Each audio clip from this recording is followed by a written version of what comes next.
Boa tarde a todos. Eu fui tomado de surpresa, né, evidentemente. Estou um pouco sem saber o que dizer, além de agradecer, obviamente, as palavras elogiosas da desembargadora Tereza, que eu já elogiaria, mas agora vai pensar que o meu elogio é por conta do que ela falou. Mas eu ia fazer um elogio a ela, falei ela pouco antes da exposição. No ano passado, eu vim conversar com o TJ aqui de Minas sobre o Código, vai fazer um ano, em abril, e tivemos, acho que foi um dia de discussão no TJ, e a doutora Tereza me fez várias perguntas sobre as quais eu não tinha pensado. E, veja, uma pessoa que vem pensando no Código tanto tempo, ela fez perguntas sobre as quais eu não tinha pensado. Não é que eu não sabia a resposta, eu não tinha nem pensado. Isso é raro de acontecer. Não é comum, ainda mais estando mergulhado no Código o tempo todo. E, pô, isso é impressionante para mim. Eu falei isso para ela. Tanto que, na edição desse ano do meu livro, do meu curso, na parte de recursos, eu acrescentei 2 itens que foram exatamente as perguntas que ela havia me feito. E aí ela me fez pensar, eu pensei, escrevi e acrescentei no livro, por conta da provocação, uma pessoa inteligentíssima, que é a desembargadora Tereza. Havia falado com ela ali embaixo, antes de ela fazer esses comentários a meu respeito. Então, fica parecendo então, que eu estou apenas retribuindo, mas eu ia fazer isso antes de ela falar. O tema, meus caros, eu tenho 20 minutos, não é isso? 30 minutos? Ah, então é tranquilo. É tranquilo. Eu estava pensando que era 20, tranquilo. Vou até usar menos.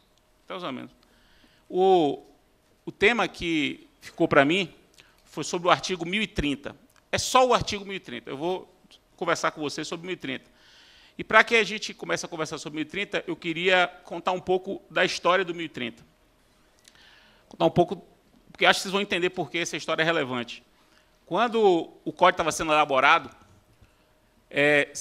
a gente recebeu informações dos tribunais superiores, tanto do TST, quanto do STJ, quanto do Supremo, que o agravo para destrancar recurso extraordinário, ou recurso de revista, ou recurso especial, o agravo para destrancar esses recursos, do antigo 544 do Código 73, era a classe processual, era a classe de registro de processo mais frequente nos tribunais.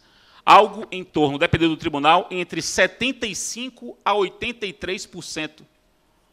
Veja bem, depende do tribunal, entre 75% a 83% de todos os processos que tramitavam nos tribunais superiores do Brasil era só agravo para destrancar recurso. Quer dizer, os tribunais tinham máquinas de servidores, de recursos financeiros e pessoais do Estado juiz brasileiro eram dirigidos à análise de agravos para destrancar recursos extraordinários. Aquilo foi um percentual muito assustador, porque, veja, 3/4 da energia da cúpula do judiciário brasileiro estavam sendo direcionados a verificar se era o caso de acolher ou não, repito, um agravo para destrancar o recurso. Não é julgar o recurso, não, é o agravo para destrancar o recurso.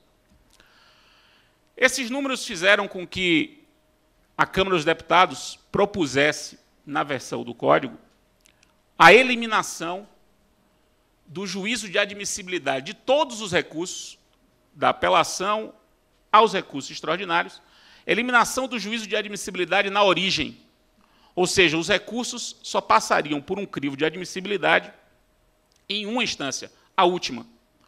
A ideia era a seguinte, que uma decisão de inadmissibilidade na origem, como era no Código passado, essa decisão gerava agravo. Esse agravo subia, gerava decisão monocrática. A decisão monocrática era agravada. E quando não embargada de declaração. Ou seja, e no final disso, quer dizer, 3 anos depois, se decide que o recurso vai subir. Aí o recurso sobe. Quer dizer, a energia de 3 anos gasta para saber que o recurso ia subir. Aquilo tudo seria transferido para uma instância só. E a lógica foi a seguinte, se há 88% de agravos pendentes, que pelo menos fiquem 88% de recursos extraordinários pendentes. Quer dizer, que a energia fosse direcionada para o próprio recurso e não para o agravo. É uma lógica bem simplista. Nas nossas contas, o processo ia adiantar aí uns 3 anos, em termos de velocidade. Porque a mesma equipe que trabalhava com agravo ia trabalhar agora com recurso especial extraordinário. Essa ideia da Câmara passou na Câmara e no Senado. O Senado encampou essa ideia. E o código foi publicado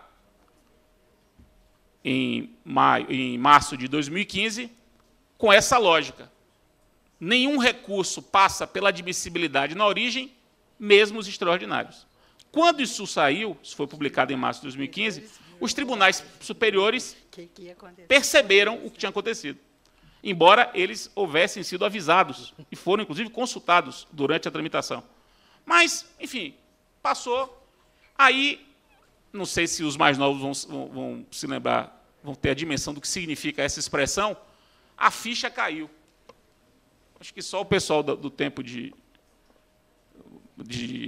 Early que vai entender o que significa a expressão a ficha caiu, que é uma expressão espetacular, né? Que é a ficha do orelhão. Quando você colocava a ficha do orelhão e a ligação completava, a ficha caía. Não sei se perceberam, o barulho daquela ficha se transformou na metáfora da ideia chegando na nossa cabeça. Veja que negócio lindo. A metáfora não era a palavra, era o barulho. O barulho era a metáfora da ideia chegando. Tanto que eu tenho uma tese de que era preciso criar um museu de barulhos. Um museu que deixasse registrado os barulhos que não vão acontecer nunca mais. Nunca mais a gente vai ouvir a ficha cair. Veja que drama. As gerações futuras não saberão a origem de uma expressão tão rica quanto essa, a ficha caiu. Voltando. Os tribunais superiores, a ficha dos tribunais superiores caiu, e eles ficaram muito chateados com isso, e o ano de 2015 foi um ano dedicado a reverter isso. Aí os tribunais superiores, o STJ e o Supremo à frente, conseguiram a aprovação da Lei 13.256, que foi a primeira lei que mudou o Código. O Código já tem 2 leis reformadoras, né? A 13.256, que reformou o Código antes do Código entrar em vigor, e a lei do final do ano passado, a 13.363, que foi a lei da mulher advogada que deu à luz, e do pai, o recém-pai, que mudou as hipóteses de suspensão do processo. Pois bem, essa lei 13.256, de fevereiro do ano passado, ela foi o que, na linguagem dos processualistas, que gostam, nerds como o Dierle, enfim, ele vai saber por quê, os processualistas nerds como o Dierle, que gostam de Star Wars, essa lei foi chamada... Estou mentindo? Essa lei foi denominada de um Império Contra-Ataca, né? A lei Império Contra-Ataca, que foi a lei 13.256, que não só, aí você não entendeu o contexto disso, não só voltou ao que era o Código 73, ou seja, os recursos extraordinários passam pela admissibilidade na origem, não só voltou, como deixou mais difícil subir. Ou seja, o 1030 veio, o 1030 que tinha um caput, tinha um parágrafo único, agora é essa complexidade que vocês vão ver aí, um dispositivo com 5 ou 6 incisos e mais 2 parágrafos, com um dispositivo imenso, que mudou completamente o modo de se pensar a admissibilidade dos recursos extraordinários na origem. Então, não adianta pensar como se pensava em 73. É algo completamente diferente. E o 1030 não é um dispositivo fácil de ser compreendido, mesmo por processualistas. Um processualista pega o 1030 e lê, ele vai demorar aí uns 10 minutos para compreender o que leu. Eu, até hoje, tenho alguma dificuldade de imaginar todas as situações possíveis do 1030. Preparando essa palestra aqui, eu cheguei à conclusão de que há 6 situações possíveis. 6. Pode ser que eu esteja errado, pode ser certamente alguém aqui da plateia descubra uma 7ª ou 8ª situação possível. Porque, por exemplo, a primeira vez que eu dei aula do 1030, há um ano atrás, eu falava só em 4 situações. Aí o pensamento vai aperfeiçoando e você vai percebendo que há outras. Hoje, eu entendo que há 6. Meu propósito é examinar essas 6 situações possíveis do 1030. O 1030 é aquele que diz que o recurso extraordinário vai ser interposto num tribunal local, cabendo ao vice-presidente tomar uma daquelas medidas que estão ali. Quais são as 6 situações possíveis? Primeira situação. O recurso extraordinário é simplesmente inadmissível. Intempestivo, não tem assinatura de advogado, não tem procuração, qualquer problema, não tem pedido. Um recurso extraordinário inadmissível, inadmissível de raiz, para usar um inadmissível clássico, não tem nada, não faltou algum requisito de admissibilidade. Numa situação como essa, o presidente do tribunal local aplica o 932, parágrafo único, e manda corrigir aquilo que for sanável. Não corrigiu, inadmite. Aí é a velha decisão de inadmissibilidade. Qual é a diferença em relação ao Código passado? É que essa decisão de inadmissibilidade deve ser precedida da intimação para corrigir defeitos sanáveis. Então, é a única diferença do Código passado. Se, uma vez inadmitido por esse motivo, caberá o agravo do 1042. O agravo do 1042 é o agravo para destrancar o recurso especial extraordinário, agravo esse que vai para o Tribunal Superior respectivo. Ou seja, aqui, essa primeira hipótese é a hipótese idêntica à do Código passado. A diferença é apenas esse dever de intimar a parte para tentar corrigir o que é corrigível. Esse é o caso do agravo do 1042, para destrancar recursos nessa hipótese. E essa hipótese é a única em que sobe um agravo para o Tribunal Superior. Aí vem a segunda situação, das 6. Né? A segunda situação é a seguinte. O recurso é admissível, não tem nenhum problema, só que o recurso veicula uma tese que é contrária a um precedente obrigatório do Tribunal Superior. Então, é um recurso especial que discute uma questão de direito federal, sobre a qual o STJ já se manifestou em sentido contrário. Portanto, o recurso é contrário a uma tese firmada em precedente obrigatório por Tribunal Superior. Segunda hipótese. Nesta hipótese, observem, o recurso ele é, a princípio, admissível, mas ele veicula a tese que é contrária a precedente obrigatório. O que é que diz o 1030? O presidente do tribunal local, ou vice, deve não admitir o recurso. Vai travar o recurso não sobe. O recurso não sobe. Por que não sobe? Porque ele contraria precedente obrigatório de Tribunal Superior. Neste caso, você tem uma decisão que tranca o recurso, só que essa decisão não é impugnada pelo agravo do 1042, como era no Código passado. No Código passado, numa situação como essa, você entraria com agravo para o Tribunal Superior. Agora, não. Essa decisão é impugnável por agravo interno. Ou seja, quem vai controlar essa decisão é o tribunal local. É o tribunal local. Qual foi o objetivo dos tribunais superiores quando elaboraram, minutaram essa lei? O objetivo é, não sobe. Não sobe. Não sobe nem por agravo. A ideia é não subir nem por agravo. Vai controlar a aplicação do precedente por agravo interno. Então, essa é a segunda situação. A terceira situação é a reversa. O recurso, ele está de acordo com o precedente obrigatório. Então, ele vai na linha de aplicar o precedente obrigatório. Ou seja, o acórdão recorrido contrariou o Tribunal Superior. Quem contrariou o Tribunal Superior aqui foi o tribunal local que decidiu contra. Portanto, o recurso é favorável. Nesse caso, vocês poderiam imaginar, o recurso sobe. Não, o recurso não sobe. O recurso não sobe. O recurso volta ao órgão que proferiu a decisão recorrida para o órgão que proferiu a decisão recorrida se retratar. O que é isso? É mais ou menos assim, o que é isso? Está decidindo contra o Tribunal Superior, volta, se retrate.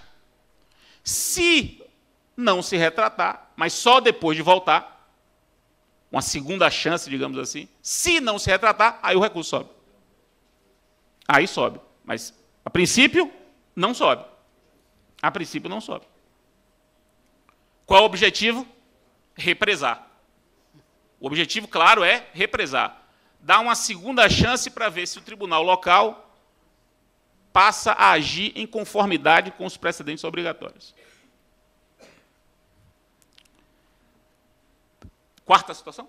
Quarta situação. Quarta situação é a seguinte: o recurso é admissível, está tudo ok com ele, só que ele veicula uma questão sobre a qual pende no Tribunal Superior um incidente para fixação da tese. Pende do Tribunal Superior um julgamento de casos repetitivos, um incidente de repercussão geral. Quer dizer, a questão ainda não foi decidida pelo Tribunal Superior, não foi decidida, então a gente não sabe se é favorável ou desfavorável. Ela não foi decidida ainda, mas ela já está em discussão com um incidente instaurado para decidi-la. Nessa situação, pergunto a vocês, o recurso sobe? Não. Não. Para que subir? Fique aí. Fique aí. Espere a decisão do Tribunal Superior. E aí, sendo favorável ou desfavorável, você volta para aquela uma das outras duas situações. Aí volta para a situação 2 ou a situação 3, a depender de a decisão ser favorável ou contrária ao que o recorrente quer. Esta decisão de sobrestamento, é uma decisão impugnável por agravo interno. Cabe agravo interno dessa decisão. Ou seja, não adianta você querer ir para o Tribunal Superior e dizer assim: Tribunal Superior, o presidente do Tribunal Local, ele não deixou subir meu recurso sob o fundamento de que há uma questão a ser decidida no Tribunal Superior, mas, na verdade, o meu caso é distinto daquele caso.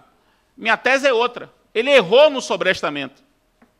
Se ele errou no sobrestamento, o seu remédio é o agravo interno.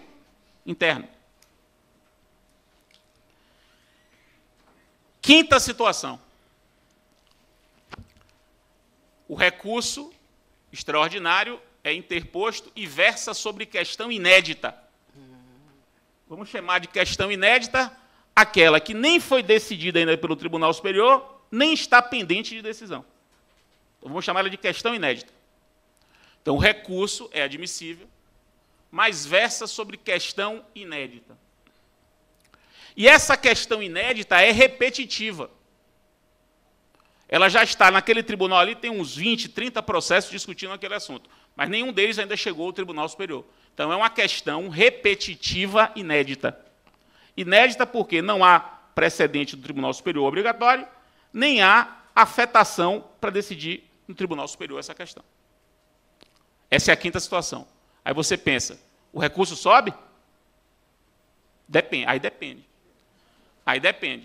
Por quê? Porque depende. Porque aí caberá ao presidente do tribunal local selecionar 2 dos 30 que estão pendentes, selecionar 2, remeter esses 2, provocando o Tribunal Superior a afetar a questão, e os outros 28 ele sobresta. Então, ele seleciona, e o papel dele é muito importante, seleciona, remete os 2, provoca a instauração no Tribunal Superior e sobresta os outros 28. E chegamos à sexta situação. Qual é a sexta situação? A questão é inédita, mas não é repetitiva. A questão é inédita, mas não tem repetição. É inédita e é isolada, digamos assim. É inédita e é única. Nesses casos, o recurso sobe? Aí sobe, aí não tem o que fazer. Nesses casos, não tem o que fazer. Se o recurso é admissível, ele sobe. Ou seja, depois dessa trajetória das 6 hipóteses, para o seu recurso subir, ele tem de ser um recurso. Vai subir tranquilo. tem que ser um recurso admissível que verse sobre uma questão que até então não chegou aos tribunais superiores e não é repetitiva. Porque se não chegou aos tribunais superiores, mas é repetitiva, vai ter de selecionar 2 e os outros ficarem sobrestados. Então, eu pensei em 6. Fiquem aí os meus amigos, pensando de R, que é um estudioso do assunto, Lênio, que é um estudioso do assunto, Câmara, que já escreveu sobre o assunto. Veja se vocês conseguem visualizar uma 7ª situação. Por enquanto, essas foram as 6 situações que eu visualizei. Então, essa é a primeira coisa que eu gostaria de falar com vocês, que é uma espécie de necropsia do artigo 1030. É a necropsia do 1030. Essa é a primeira coisa. Agora vamos para o segundo ponto que eu gostaria de falar. Eu disse a vocês que de uma dessas decisões aí do presidente do Tribunal Local, em 2 casos, cabe agravo interno, que é quando o presidente do Tribunal Local tranca porque o recurso contraria precedente obrigatório, e a decisão do presidente do Tribunal Local que sobresta porque a questão foi afetada ao Tribunal Superior. Nesses 2 casos, o controle da decisão é o agravo interno, lá, local. Quem vai julgar esse agravo interno? O regimento interno vai dizer. Costuma ser o órgão especial ou o pleno, a depender do tamanho do tribunal. Ser o pleno ou o órgão especial. Vamos lá agora. Da decisão do pleno ou do órgão especial que julgou o agravo interno. Entenderam isso? A frase é longa. Vê se vocês conseguem entender. Da decisão do órgão especial do pleno que julgou o agravo interno contra a decisão do presidente, que sobrestou ou trancou o recurso, contra esse acórdão, cabe o quê? Essa é uma pergunta que o Código silencia. Contra esse acórdão, cabe o quê? Cabe nada, primeira opção. É uma opção. Cabe nada. É uma decisão absolutamente irrecorrível, inimpugnável. Se não couber nada, se essa hipótese vingar, transitar em julgado esse acórdão, porque não há recurso, rescisória. Rescisória com base nos parágrafos 5º e 6º do 966, que foram acrescentados por essa lei, numa espécie de compensação por isso tudo. E eu estou relatando para vocês que isso é uma compensação. Dierli acompanhou isso. Foi ato falho. Dierli acompanhou isso e sabe que eu, particularmente, batalhei muito, porque o 1030 era inevitável. Era inevitável. Ia acontecer o 1030, quer a gente quisesse, quer não quisesse. Já era uma decisão política tomada. E eu batalhei pelos parágrafos 5º e 6º do 966 como uma compensação, uma válvula de escape, um momento de respiro. Consegui convencer e os parlamentares acrescentaram esses 2 parágrafos no 966, o 5º e o 6º. Mas eu acho que essa decisão é recorrível. No mínimo, por embargo de declaração. No mínimo, por embargo de declaração. Embargo de declaração que pode ser utilizado, e vocês sabem disso, artigo 1022, parágrafo único. O 1022, parágrafo único, diz que cabe embargo de declaração em todas as hipóteses do parágrafo 1º do 489. E o parágrafo 1º do 489 é aquele que diz que a decisão não é motivada em 6 hipóteses. As 2 últimas, a 5ª e a 6ª, dizem a respeito, 5ª e a 6ª do parágrafo 1º do 489, são decisões imotivadas que aplicam mal os precedentes. Aplicam mal, compreendem mal o sistema de precedentes. Então, esses embargos de declaração podem servir como uma oportunidade de mostrar para o tribunal que ele aplicou o caso devidamente. O precedente foi mal aplicado. Quer dizer, você agravou o interno, o colegiado ainda assim não reverteu, você nos embargos tem essa segunda chance. Eu acho que cabe embargos. Isso, para mim, cabe embargos. Eu acho que todos aqui vão concordar que cabe embargos. O que vem depois é que não se sabe se concorda ou não, que é o seguinte. Dierli, Câmara, por exemplo, já escreveram dizendo que contra esse acórdão cabe novo recurso especial extraordinário. Novo recurso especial extraordinário se você trouxer fundamentação para superar a decisão. Se você consegue demonstrar superação ou distinção, você pode entrar com recurso extraordinário contra esse acordo.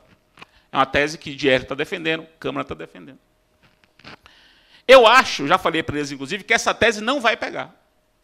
Agora, isso é uma profecia minha. Não é que a tese é errada. Eu estou profetizando, pode ser que eu esteja errado, eu acho que essa tese não vai pegar. Os tribunais superiores não vão aceitar, como não aceitavam antes. Porque esse agravo interno foi uma criação jurisprudencial do Código 73, jurisprudencialmente, agora está positivado.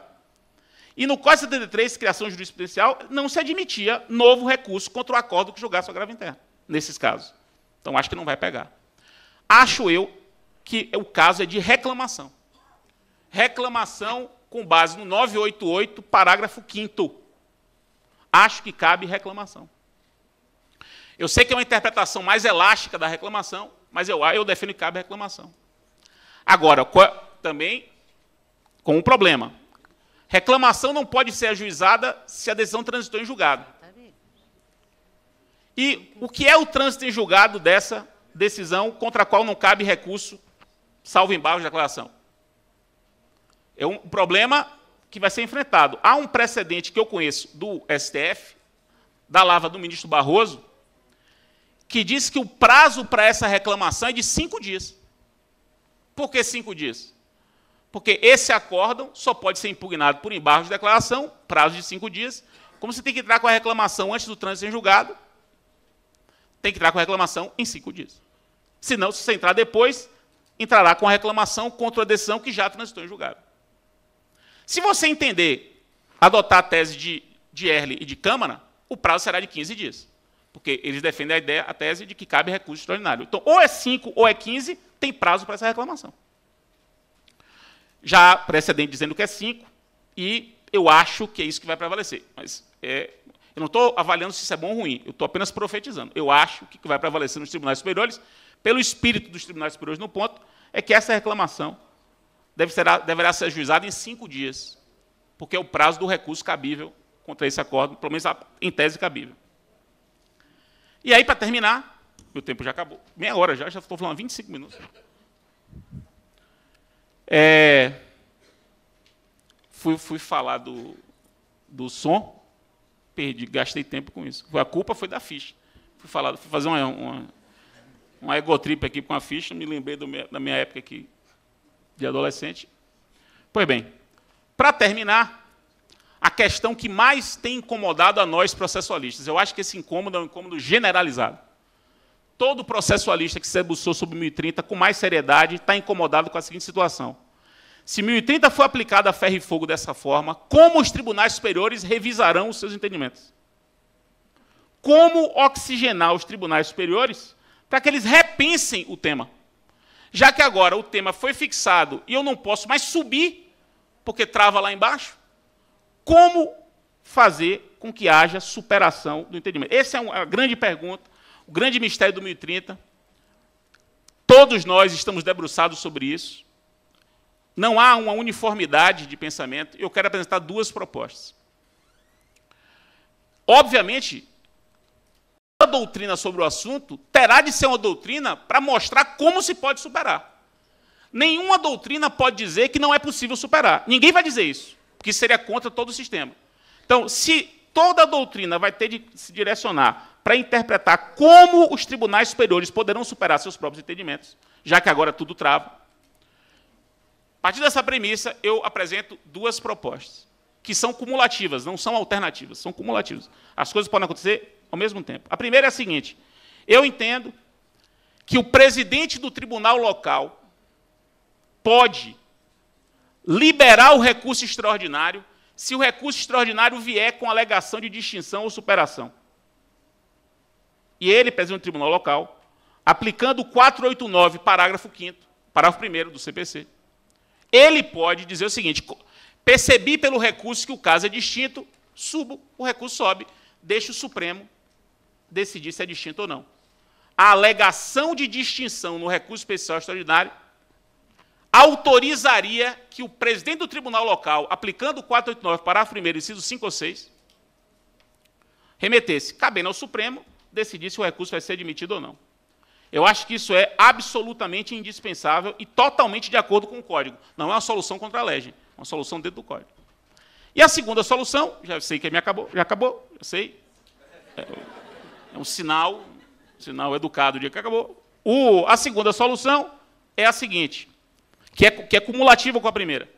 A segunda solução é o Tribunal Superior pode, no julgamento de qualquer caso, até um caso de competência originária ou um outro caso que tem a ver com relativo, o Tribunal Superior pode fazer o que se chama de julgamento alerta, que é o alerta aos tribunais locais de que a tese firmada num precedente anterior se enfraqueceu. Se enfraqueceu por várias razões, pelas mais variadas razões, até se enfraqueceu no tribunal. Esse julgamento alerta é uma técnica desenvolvida em vários países e serve exatamente para autorizar que as instâncias inferiores não apliquem aquele precedente, porque o precedente estaria sob suspeita. Estaria sob suspeita do próprio tribunal que o criou. A técnica do julgamento alerta, ela convive tranquilamente com aquela outra que eu mencionei. A vantagem da técnica do julgamento alerta é que, se isso acontecer, não há dúvida alguma que o presidente do tribunal local poderá autorizar que suba. É bem possível, meu amigo Freire, que isso seja uma ideia muito sofisticada para o Brasil. Para um Supremo que não foi acostumado a isso. Tem mais de 100 anos de história. Só que é aquela história, né? As coisas mudam. Eu me lembro que eu me formei, Lênio, com uma colega minha de turma escrevendo sobre um projeto de lei civil obrigacional, que era parceria civil de pessoas do mesmo sexo. Projeto da deputada Marta Suplicy. Em 1996, isso. Esse projeto estava sendo discutido para uma parceria civil. Não é família, não, parceria civil. Ela escreveu sobre aquilo era uma coisa, que negócio moderno. Não. 21 anos depois, o projeto nunca saiu do lugar. Nunca saiu do lugar. E o Supremo reconheceu, em 2011, que relações homoafetivas são relações de família. E o Supremo demorou anos para decidir isso, até esperar o momento certo de colocar para pautar e ser 10-0.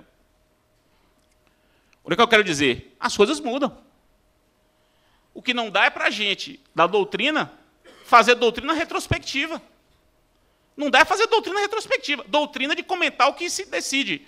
Nosso papel de doutrinador, de professor, é tentar encontrar soluções dogmaticamente aceitáveis para evitar problemas sérios, como é o problema do engessamento dos precedentes dos tribunais superiores. Então, essa ideia do julgamento alerta e essa outra do destrancamento pelo 489 parágrafo 1º podem ser ideias ousadas, mas, para mim, totalmente de acordo com o sistema do Código. Meus caros, era isso que eu tinha a dizer. Meu tempo acabou, espero que tenha sido claro num tema que é muito complexo. Muitíssimo obrigado.